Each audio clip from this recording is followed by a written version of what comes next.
بسم الله الرحمن الرحيم، والصلاة والسلام على أشرف الأنبياء والمرسلين نبينا محمد عليه أفضل الصلاة وأتم التسليم. اللهم علمنا ما ينفعنا وانفعنا بما علمتنا وزدنا علما إنك أنت العليم الحكيم. اللهم اجعلنا من الذين هدوا إلى الطيب من القول وهدوا إلى صراط الحميد. الله ربنا افتح بيننا وبين قومنا بالحق وأنت خير الفاتحين. أما بعد، فالسلام عليكم ورحمته وبركاته في هذا البرنامج المبارك، وهو في كلامه سبحانه وتعالى: ورتل القرآن ترتيلا. قال نبينا صلى الله عليه وسلم: خيركم من تعلم القرآن وعلمه.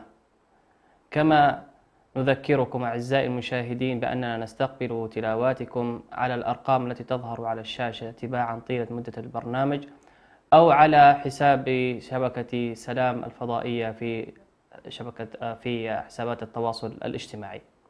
كنا قد تكلمنا في الحلقة السابقة وأتممنا عن تفسير سورة الليل وسورة الشمس، وها نحن الآن في صدد تفسير سورة الضحى. والضحى هي سورة مكية، وترتيبها في النزول 11 سورة، مرتبة 11 في ترتيب النزول. ولهذه السورة الشريفة الكريمة سبب نزول، وقد تضافرت أقوال العلماء في سبب نزول سورة الضحى. فمنهم من قال أن النبي صلى الله عليه وسلم اشتكى ليلة أو ليلتين، ودخل بيته وأتته أم جميل زوجة أبي لهب، فقالت له: كأن شيطانك قلاك، كأن شيطانك تركك. تقصد بأن كما تعلمون أن كفار قريش كانوا يزعمون أن نبينا صلى الله عليه وسلم كان يتصل بالجن، وذلك لما كان يتلوه نبينا صلى الله عليه وسلم من كلام ربنا سبحانه وتعالى والدعوة إلى الإسلام، فكانوا يزعمون أنه مجنون وأنه ساحر وأنه به جن يتربصون به ويتصلون به. فقالت: كأن شيطانك قلاك يا محمد، وإني لأرجو ذلك. فأنزل الله سبحانه وتعالى: والضحى والليل إذا سجى، وهو في صحيح البخاري. كذلك من الأقوال في سبب نزول تفسير سورة الضحى أن انقطع الوحي عن النبي صلى الله عليه وسلم 12 يوما، وقيل 15 يوما، وقيل 25 يوما، وقيل 40 يوما. فغم النبي صلى الله عليه وسلم صلوات ربي وسلامه عليه، فأتاه جبريل بعد هذه المدة يبشره. وهذه السورة هي بشارة لنبينا صلى الله عليه وسلم، وردعا لما كان يقولوه القالة من كفار قريش بأن ربه قد تركه وأبغضه. فأنزل الله سبحانه وتعالى: والضحى والليل إذا سجى، إلى آخر هذه السورة الشريفة. وقول ربنا سبحانه وتعالى: والضحى، يقسم ربنا بالضحى. قيل الضحى هي أول النهار، وقيل هي النهار. وأقسم ربنا بهذا الوقت الشريف: والضحى والليل إذا سجى. سجى أي هذا الليل الذي خلقه ربنا سبحانه وتعالى نعمة على بني آدم ونعمة على كل كائن حي. قال ربنا: والليل إذا سجى، أي الليل إذا حل ظلامه على الكون وغطى ظلامه كل شيء. قال ربنا: والضحى والليل إذا سجى، ما ودعك ربك وما قلى. أي ما ودعك يا محمد، ما تركك، ما ودعك ربك وما قلى، أي ما تركك ربك وما أبعدك وما أبغضك. وهو رد على كلام الكفار، أعني كفار قريش، بأن ربه قد تركه وقلاه وأبغضه، لم ينزل عنه الوحي وقطع عنه الوحي، وذلك بسبب أنه قد أبغضه. وحاشاه ربنا سبحانه وتعالى وهو الكريم يحب عبده وخليله نبينا محمد عليه أفضل الصلاة وأتم التسليم. قال ربنا: ما ودعك ربك وما قلى. وربك إشارة إلى أنه ربك، خالقك، محبك، رازقك، مدبرك يا محمد. ما ودعك ربك وما قلى، أي معك في كل شيء. ربك يا محمد معك في كل شيء. وأحب الأنبياء إلى الله هو محمد عليه أفضل الصلاة وأتم التسليم. وخير الأمم هي أمة محمد عليه أفضل الصلاة وأتم التسليم. قال ربنا له: وللآخرة يا محمد، وللآخرة خير لك من الأولى. نبينا صلى الله عليه وسلم قد خير في دنياه بأن تملأ له الدنيا ذهبا وخيرات، فاختار ما عند الله سبحانه وتعالى لعلم نبينا صلى الله عليه وسلم ما أعد الله له ربه وخالقه ومحبه ورازقه من الخير والثواب العظيم الذي ينتظره في الآخرة. قال ربنا له: وللآخرة خير لك من الأولى. الآخرة ماذا أعد الله لنبينا صلى الله عليه وسلم؟ أعد له مقاما محمودا، وأعد له الشفاعة، وأعد له حوض يسقي به الناس صلى الله عليه وسلم. قال ربنا وأقسم: ولسوف يعطيك، اللام لام قسم، ولسوف يعطيك ربك فترضى. أي يا محمد سوف نعطيك حتى نرضيك، سوف نعطيك حتى نرضيك. سبحانه وتعالى يرضيه لأن الله قد رضي عنه، والله عز وجل يرضي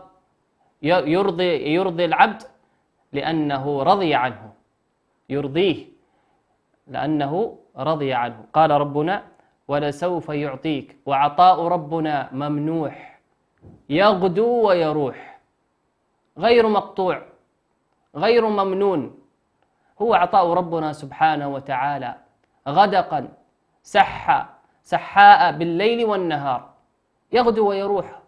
هذا هو عطاء ربنا سبحانه وتعالى على بني آدم، فكيف بأشرف خلقه وهو نبينا محمد صلى الله عليه وسلم.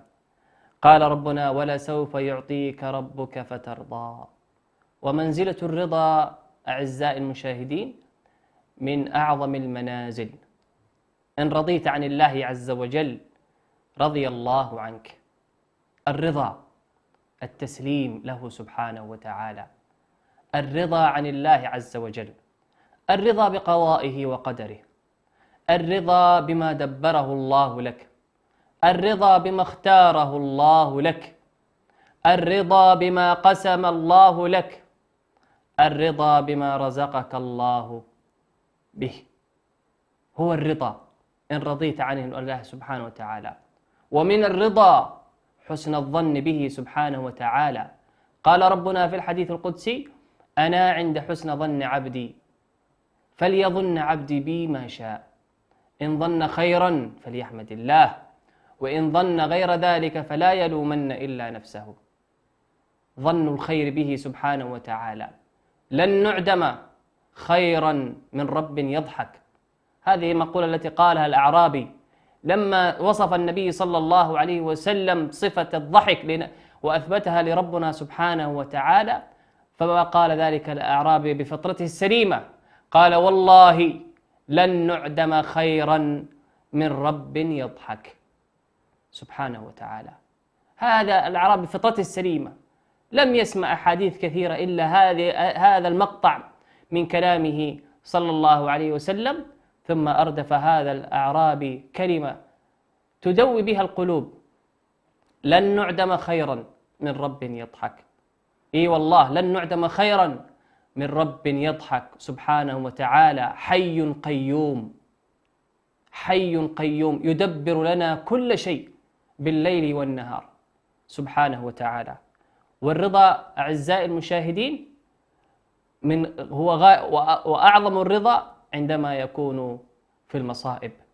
ولذلك شرع لنا أن نقول: إنا لله وإنا إليه راجعون. ولذلك أن ربنا سبحانه وتعالى حينما قال: ولنبلونكم بشيء من الخوف والجوع ونقص من الأموال والأنفس والثمرات وبشر الصابرين الذين إذا أصابتهم مصيبة قالوا إنا لله وإنا إليه راجعون أولئك عليهم صلوات من ربهم ورحمة وأولئك هم المهتدون. الراضون بالله سبحانه وتعالى يرضون بما كتب الله عليهم من أقدار الله المؤلمة التي قد تصيب الإنسان في نفسه وفي جسده وفي ولده وفي من حوله، لكنه يصبر ويرضى عن الله عز وجل، وإنما الصبر عند الصدمة الأولى. قال ربنا سبحانه وتعالى يذكر أبو الفقراء، يذكر أبو الأيتام، وهو نبينا صلى الله عليه وسلم بهذه الآية، يعدد ربنا سبحانه يعدد النعم على نبيه صلى الله عليه وسلم. فقال ربنا عز وجل: ألم يجدك يتيما فآوى. كما تعلمون أن نبينا صلى الله عليه وسلم ماتت أمه وهو صغير، ثم مات أبيه، ثم مات عمه، ثم مات جده، ثم مات عمه. كل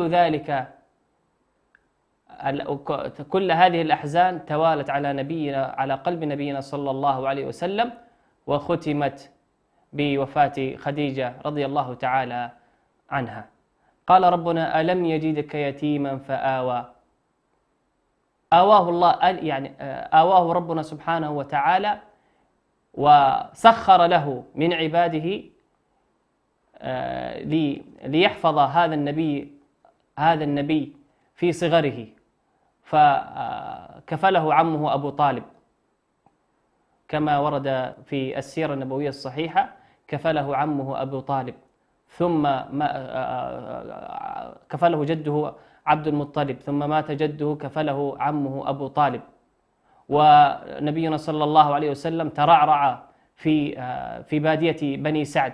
كل ذلك من تدبير الله له، وكل ذلك من تسخير الله لهذا اليتيم، النبي اليتيم صلى الله عليه وسلم.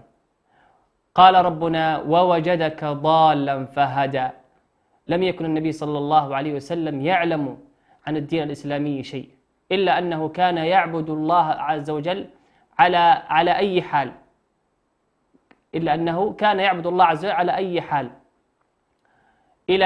إلى أن ربنا سبحانه وتعالى أرسل إليه جبريل ليعلمه أمور دينه، وبعثه الله عز وجل على رأس 40 لدعوة قومه. قال ربنا: ووجدك ضالا فهدى ووجدك عائلا فأغنى. كنت فقيرا يا محمد، من أغناك؟ من سخر لك ودبر لك؟ أم المؤمنين خديجة رضي الله تعالى عنها لتقاسم معها أموالها وتذهب. كما تعلمون أن نبينا صلى الله عليه وسلم في عمر 25 كان يذهب إلى الشام يتاجر صلى الله عليه وسلم، ويرعى الغنم صلى الله عليه وسلم على قراريط لأهل مكة صلى الله عليه وسلم. وقاسم أم المؤمنين خديجة في تجارتها، وبارك الله لها في مالها بإدارة نبينا صلى الله عليه وسلم. ووجدك عائلا فأغنى. كل هذه النعم تترى وتتوالى من ربنا سبحانه وتعالى على نبينا عليه أفضل الصلاة وأتم التسليم، فما كان منه إلا أن يحفظ هذه النعم، وأن يقابل الإحسان بالإحسان. قال ربنا عز وجل: فأما اليتيم فلا تقهر. أنت يا محمد كنت يتيما فآواك ربنا عز وجل، ولذلك فأما اليتيم فلا تقهر. اليتيم الذي فقد أبواه، اليتيم الذي كسر قلبه بسبب بعد حنان وفقدان حنان أمه وأبيه، اليتيم الذي بعد عن داره ووطنه وفراق أهله وأبويه. قال ربنا: فأما اليتيم فلا تقهر. والقهر هو من أقسى أنواع الظلم والاضطهاد، ونبينا صلى الله عليه وسلم استعاذ منه، قال: وأعوذ من قهر الرجال، وأعوذ من قهر الرجال. ما بال لو كان الرجال الكبار يقهرون ويكون أشد أنواع الظلم عليهم وهو القهر والاضطهاد والاستبداد عليهم، فما بالك باليتيم الذي لا سند له. فأما اليتيم فلا تقهر. ونبينا صلى الله عليه وسلم كان أبو الأيتام صلى الله عليه وسلم. قال نبينا صلى الله عليه وسلم في الحديث الصحيح: أنا وكافل اليتيم كهاتين في الجنة. ضمن له النبي صلى الله عليه وسلم أن يكون بصحبته وبجواره الشريف في جنة عرضها السماوات والأرض لكفالة اليتيم، جعل الله إياكم منهم. والله سبحانه وتعالى قد حذر من أن نقهر اليتيم أو أن نلعب أو أن نؤذي اليتيم أو أن نظلمه في ماله. قال ربنا: ولا تؤتوا السفهاء أموالكم، ولا تؤتوا السفهاء أموالكم، حتى كذلك أموال اليتيم. ربنا سبحانه وتعالى حذر من أن يفكر امرئ بظلمه أو اختلاسه أو سلبه أو عدم الحفاظ على ماله أو إهماله، كل ذلك حفاظا لحق اليتيم الذي لا سند له إلا ربنا سبحانه وتعالى. وهذه الشريعة الغراء تحفظ مال اليتيم الذي لا سند له بحفظ الله سبحانه وتعالى له بالحقوق والشرائع. قال ربنا: وأما السائل فلا تنهر. السائل الذي يسأل الناس، كما قال أحد المفسرين، قال السائل، قال هو سائل المال، وأظن العز بن عبد السلام قال سائل المال وسائل العلم، طالب العلم. وأما السائل فلا تنهر، قال لا تنهره، لأنك لو نهرته أقل شيء أن تتأدب في الرد. إن لم تعطه فلا، كما قال: إن لم تعطه فلا أقل من أن تحسن في الرد. لا تنهر، لا بغمز ولا بهمز ولا برفع صوت ولا بلمز ولا.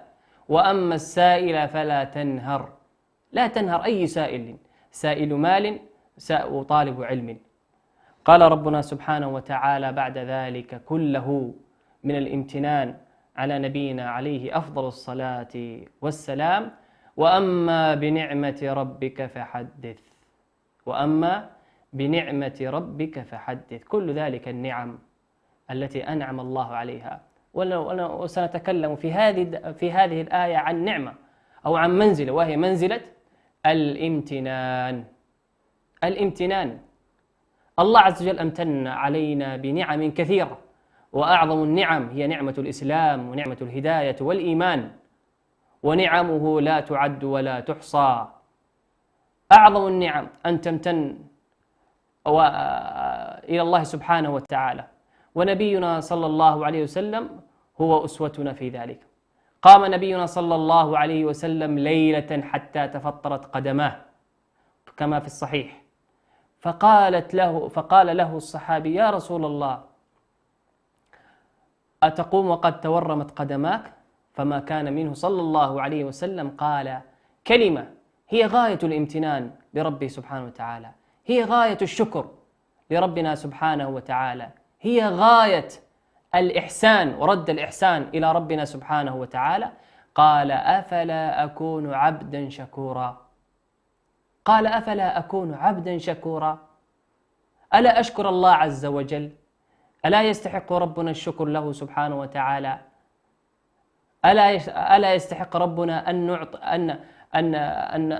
أن نطيعه ونكثر من الصلاة له والعبادة له امتنانا وشكرا وإحسانا له سبحانه وتعالى. ليس كل الطاعات الإنسان أن يعملها بدافع أن الإنسان أن يطلب من الله المغفرة والرحمة، وهو كذلك، لكن لابد أن تتراوح حياتنا بين الامتنان وبين الذلة والانكسار.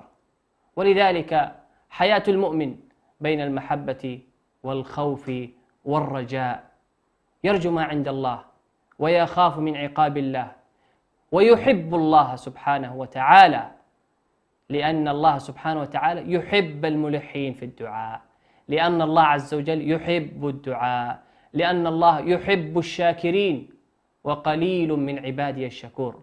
الإنسان إذا امتن الله عز وجل، لذلك شرع لنا الامتنان في كل شيء. ألم نسمع إلى النبي صلى الله عليه وسلم قال في الأذكار والأوراد أوراد اليوم والليلة التي على كل مسلم أن يحفظها ويتدبر معانيها، أليس قال نبينا صلى الله عليه وسلم إذا الإنسان رزق ثوبا جديدا ماذا يقول؟ الحمد لله الذي كساني هذا الثوب ورزقنيه من غير حول مني ولا قوة. أليس نبينا صلى الله عليه وسلم قال إذا الإنسان أكل أكلة فحمد الله، أو شرب شربة فحمد الله، رضي الله عنه ورضي عن حمده. قال نبينا صلى الله عليه وسلم إذا قال الإنسان الحمد لله الذي أطعمني وسقاني من غير حول مني ولا قوة. كل ذلك من الامتنان والشكر والإحسان إلى ربنا سبحانه وتعالى، وهو أهل الفضل والجود والإحسان. شملنا الله عز وجل برحمته وكرمه. فاصل أعزائي المشاهدين ثم نواصل. ورتل القرآن ترتيلا.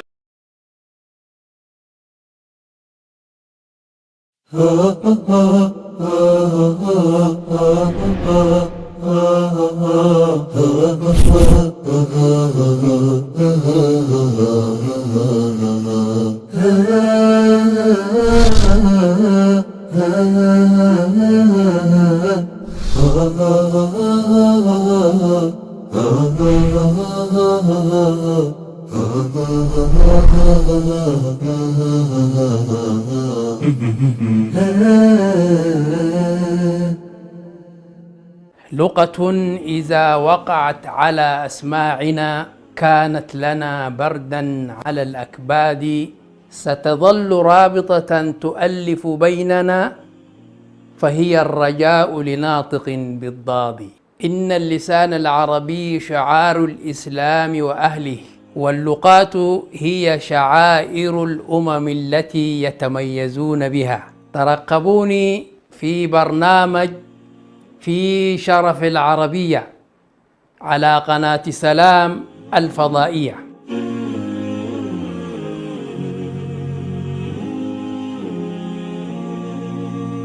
نعتز بهويتنا، نعتز بتقاليدنا، نعتز بديننا كمسلمين إريتريين، نعتز بوطننا وأرضنا.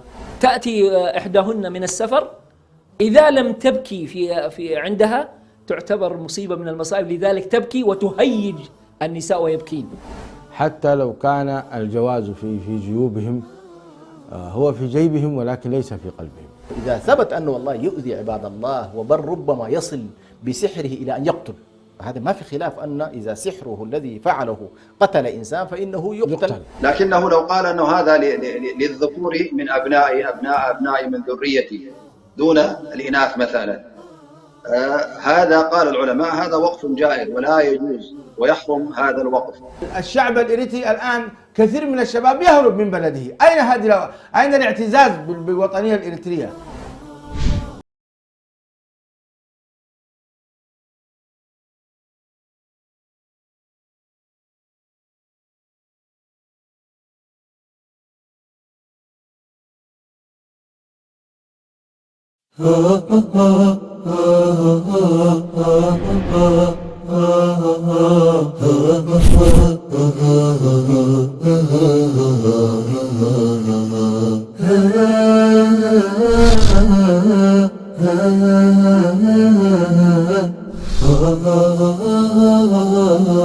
ورتل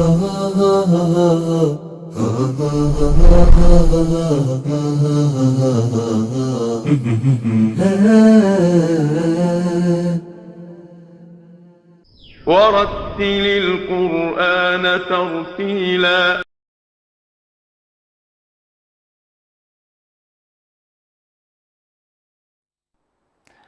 السلام عليكم ورحمة الله وبركاته.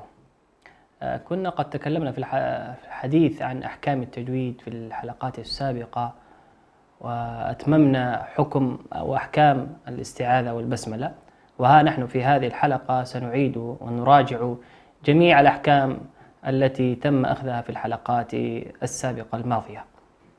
نذكركم أعزائي المشاهدين بأننا نستقبل تلاواتكم على الأرقام التي تظهر على الشاشة طيلة مدة البرنامج، أو على حسابات شبكة سلام الفضائية في حسابات التواصل ومنصات التواصل الاجتماعي. ونذكركم بحديث النبي صلى الله عليه وسلم: خيركم من تعلم القرآن وعلمه. وقوله صلى الله عليه وسلم: لا أقول ألف لام ميم حرف، ولكن أقول ألف حرف ولام حرف وميم حرف، والحرف ب10 حسنات، والحسنات والله يضاعف لمن يشاء.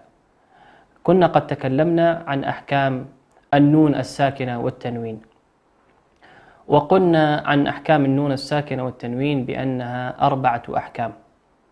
الحكم الأول الإظهار، والإظهار المقصود به البيان والوضوح، وتعريفه هي إخراج كل حرف من مخرجه من غير غنة في الحرف المظهر. وقلنا حروفه 6 أحرف: الهمزة والهاء والعين والحاء والغين والخاء. إذا أتت هذه الحروف بعد النون الساكنة أو بعد التنوين تظهر الكلمة التي بعدها كما هي، تظهر كما هي.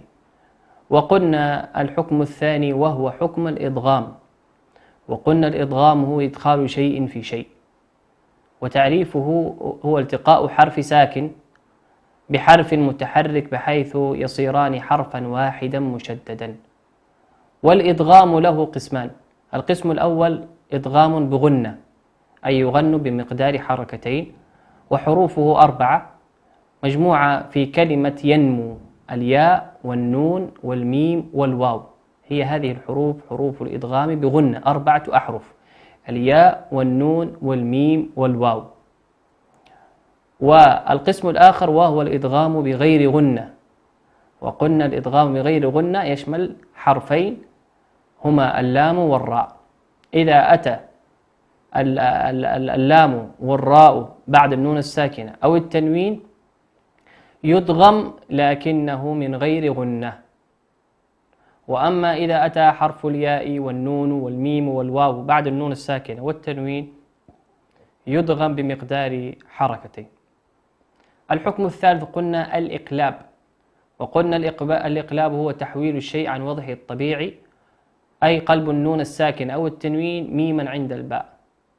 وحرف الإقلاب هو حرف واحد وهو حرف الباء، حرف الباء. والباء إذا أتى بعد النون الساكنة أو التنوين يقلب ميما. والحكم الرابع وهو حكم الإخفاء، وقلنا الإخفاء هو الستر، واصطلاحا هو النطق بالحرف بحالة وسط بين الإظهار والإدغام عار عن التشديد مع بقاء الغنة. وحروفه 15 حرفا مجموعة في قول الناظم: صف ذا ثنى كم جاد شخص قد سمى، دم طيبا زد في تقى ضع ظالما. هذه كل أحكام النون الساكنة والتنوين، فلنراجعها ولنتنبه ولنطبقها على تلاوة كلام الله سبحانه وتعالى. والحكم الآخر، وقلنا أما من الأحكام التي تم أخذها وهي أحكام الميم الساكنة والتنوين، أحكام الميم الساكنة والتنوين. وقلنا أحكام الميم الساكنة والتنوين 3 أحكام، 3 أقسام. القسم الأول الإظهار، القسم الثاني الإدغام، والقسم الثالث الإخفاء. هذا من أحكام التجويد. وقد تم وكذلك وحكم الإظهار، والإظهار أمثلته كثيرة في كتاب الله عز وجل، ويسمى كذلك إظهارا شفويا لخروج الميم الساكنة المظهرة من الشفتين. حروفه 26 حرفا ما عدا حرف الباء وحرف الميم. إذا أتت الحروف من غير الباء ومن غير الميم بعد الميم الساكنة تظهر الكلمة التي بعدها كما هي، تظهر كما هي، كما ظاهر معكم في هذه الأمثلة في الشاشة. على سبيل المثال قول ربنا عز وجل أم أمنتم، الميم في قوله أم هي ميم ساكنة أتى بعدها حرف الهمزة، نقرأها كما هي واضحة. قلنا الإظهار هو الوضوح والبيان. أم أمنتم. وقوله سبحانه وتعالى كذلك إذا أتت الميم في وسط الكلمة كقوله عز وجل يمترون، ميم ساكنة أتى بعدها حرف التاء، والتاء من حروف الإظهار. وهكذا الأحرف التي وهي حروف الهجاء ما عدا الباء والميم. المثال الآخر، الحكم الآخر، وهو الإدغام الشفوي. ويقصد الإدغام الشفوي ويسمى كذلك إدغام متماثلين صغير، لأن الميم الساكنة وقع بعدها ميم مثلها متحركة، وله حرف واحد وهو حرف الميم. أي الميم الساكنة إذا أتت بعدها ميم متحركة كقول عز وجل ومنهم من، وقوله أطعمهم من جوع. فقول ربنا عز وجل الميم في قوله أطعمهم هي ميم ساكنة، والميم التي في قوله من هي ميم متحركة فتدغم أطعمهم من جوع. وهكذا من الأمثلة الواردة في كتاب الله عز وجل. الحكم الثالث وهو حكم أخذنا الحكم الأول الإظهار، والحكم الثاني الإدغام، والحكم الثالث وهو الإخفاء. والحكم الثالث وهو الإخفاء، يسمى إخفاء شفويا لخروج الميم الساكنة وحرفه من الشفتين، وسببها التجانس في المخرج والاشتراك في أكثر الصفات. وله حرف واحد وهو حرف الباء. الباء إذا أتى بعد النون الساكنة بعد الميم الساكنة يخفى. مثاله قول ربنا عز وجل فاحكم بينهم وكلبهم باسط يومهم بارزون، كما في الأمثلة التي ترونها في الشاشة وكما هي واردة في كتاب الله عز وجل. هذه أحكام الميم الساكنة والتنوين. وكذلك من الأحكام التي تم أخذها هي أحكام البسملة والاستعاذة.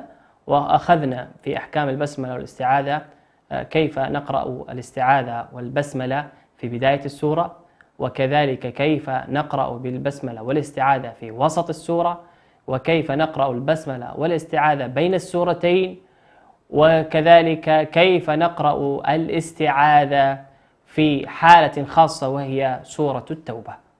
هذه هي الأحكام التي تم أخذها في الحلقات الماضية، وأخذنا هذه مراجعة، ولعلنا نقرأ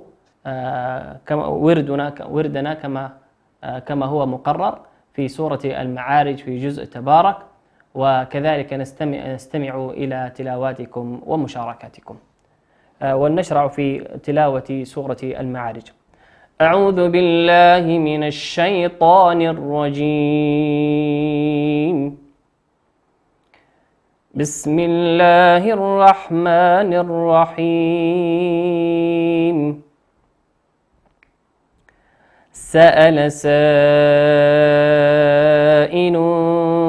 بعذاب واقع للكافرين ليس له دافع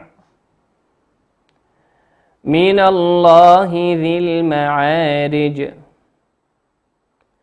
تعرج الملائكة والروح إليه في يوم كان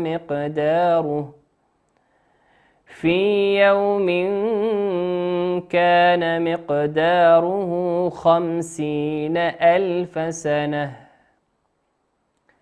فاصبر صبرا جميلا إنهم يرونه بعيدا ونراه قريبا يوم تكون السماء كالمهل وتكون الجبال كالعهن ولا يسأل حميم حميما يبصرونهم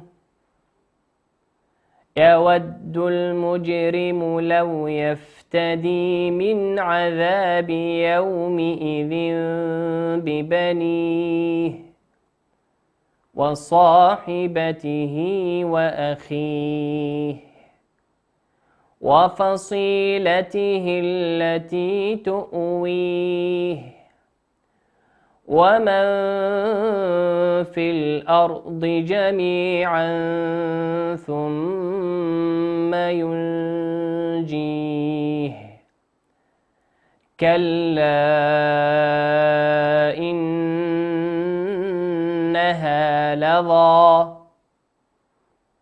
نزاعة للشوى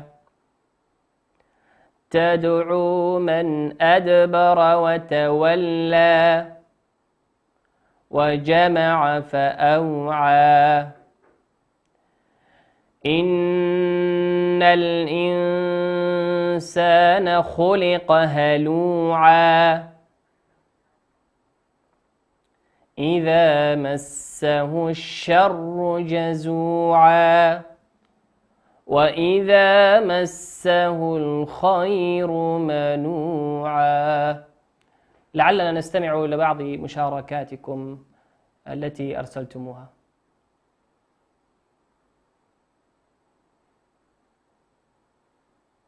من الشيطان الرجيم. بسم الله الرحمن الرحيم. يا أيها الناس اتقوا ربكم إن زلزلة الساعة شيء عظيم يوم ترونها تذهل كل مرضعة عما أرضعت وتضع كل ذات حمل حملها وترى الناس سكارى وما هم بسكارى ولكن عذاب الله شديد. ومن الناس من يجادل في الله بغير علم ويتبع كل شيطان مريد. كتب عليه أنه من تولاه فإنه يضله ويهديه إلى عذاب السعير. يا أيها الناس إن كنتم في ريب من البعث فإنا خلقناكم من تراب ثم من نطفة ثم من علقة ثم من مضغة مخلقة وغير مخلقة لنبين لكم ونقر في الأرحام ما نشاء إلى أجل مسمى ثم نخرجكم طفلا ثم لتبلغوا أشدكم ومنكم من يتوفى ومنكم من يرد إلى أرض العمر لكي لا يعلم بعد علم شيئا. وترى الأرض هامدة فإذا أنزلنا عليها الماء اهتزت وربت وأنبتت من كل زوج بهيج. ما شاء الله، أحسنت، بارك الله فيك. ولعلنا ننبه أعزائي المشاهدين إلى أدب من آداب التلاوة، وهو الأدب التؤدة والسكينة في قراءة القرآن. التؤدة والسكينة في قراءة القرآن. ولعلنا نمثل لله المثل الأعلى. لو أن أحدنا جاءه خطاب من شخص مهم أو وزارة مهمة، هل سيقرأ هذا الخطاب بسرعة ويأخذه هذرا، أو سيقرأه بتمهل وسيجمع له من أهل بيته يقرؤون له ويقرؤون له بتمهل؟ ولله المثل الأعلى. لما نقرأ القرآن من حسن الأدب أن نقرأه بسكينة وتؤدة حتى يحصل الانتفاع من هذا الكلام، وهو ربنا سبحانه، وهو كلام ربنا عز وجل. ولعلنا نستمع كذلك إلى مشاركة أخرى.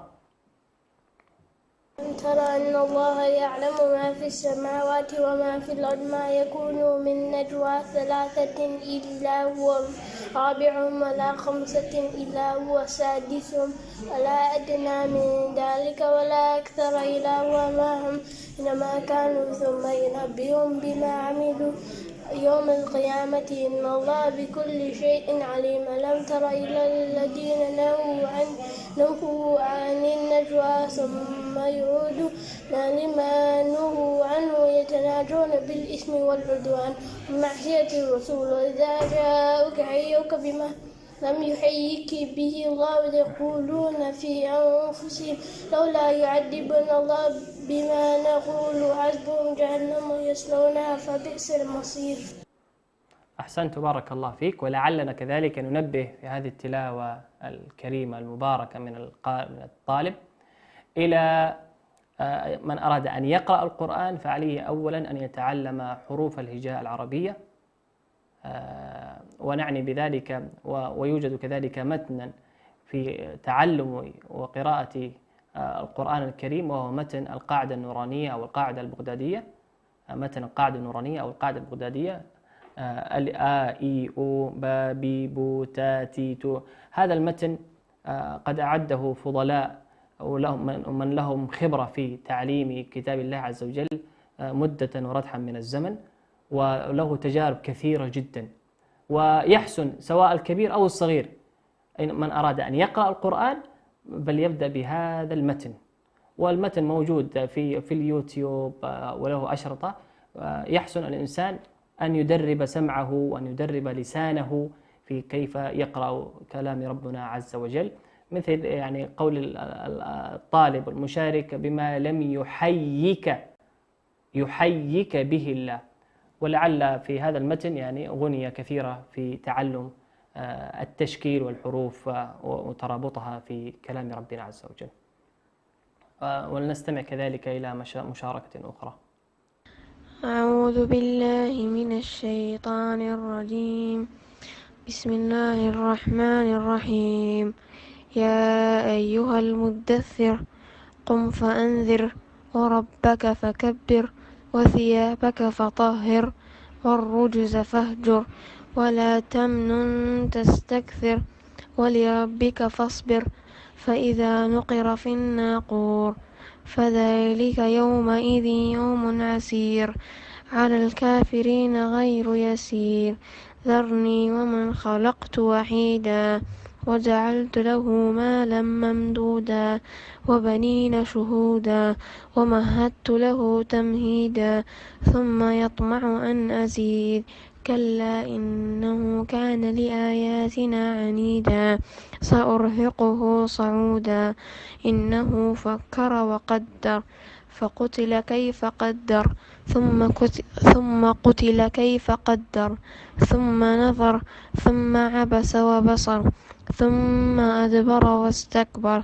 فقال إن هذا إلا سحر يؤثر إن هذا إلا قول البشر سأصليه سقر وما أدراك ما سقر لا تبقي ولا تذر لواحة للبشر عليها 19 وما جعلنا أصحاب النار إلا ملائكة وما جعلنا عدتهم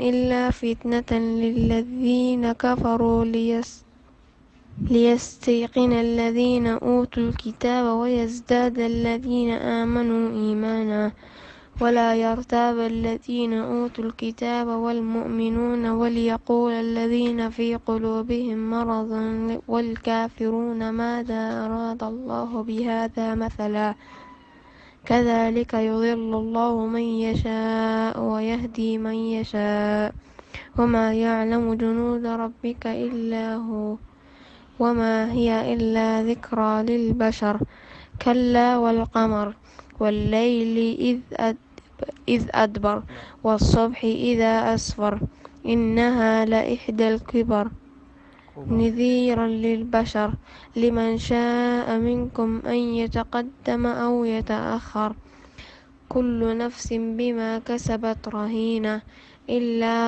أصحاب اليمين في جنات يتساءلون عن المجرمين ما سلككم في سقر قالوا ألم نك من المصلين ولم نك نطعم المسكين وكنا نخوض مع الخائضين وكنا نكذب بيوم الدين حتى أتانا اليقين فما تنفعهم شفاعة الشافعين فما لهم عن التذكرة معرضين كأنهم خمر مستنفرة فرت من قسورة بل يريد كل امرئ منهم أن يؤتى صحفا منشرة كلا بل لا يخافون الآخرة كلا إنه تذكرة فمن شاء ذكره وما يذكرون إلا أن يشاء الله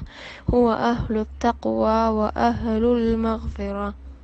صدق الله العظيم. ما شاء الله، بارك الله، أحسنت وبارك الله فيك وجعلك من أهل القرآن الذين هم أهل الله وخاصته، ولكن تحتاج قراءة جيدة، تحتاج تنبه إلى بعض تشكيل بعض الكلمات في سورة المدثر، وكذلك تحقيق الكسر في بعض الآيات في سورة المدثر. قراءة نافعة وجميلة وجيدة، بارك الله فيك وأحسن الله إليك. أعزائي المشاهدين، نذكركم بحديث النبي صلى الله عليه وسلم: خيركم من تعلم القرآن وعلمه.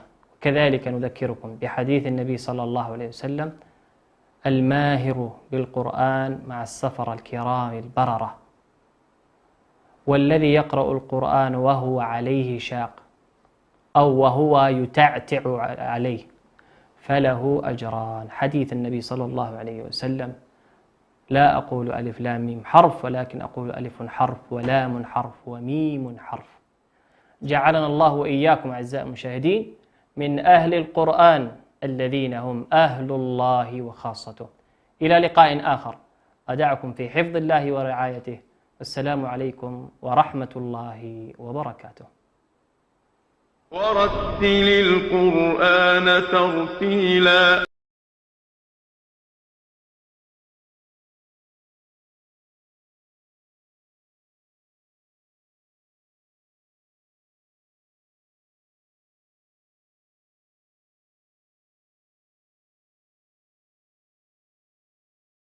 ha ha ha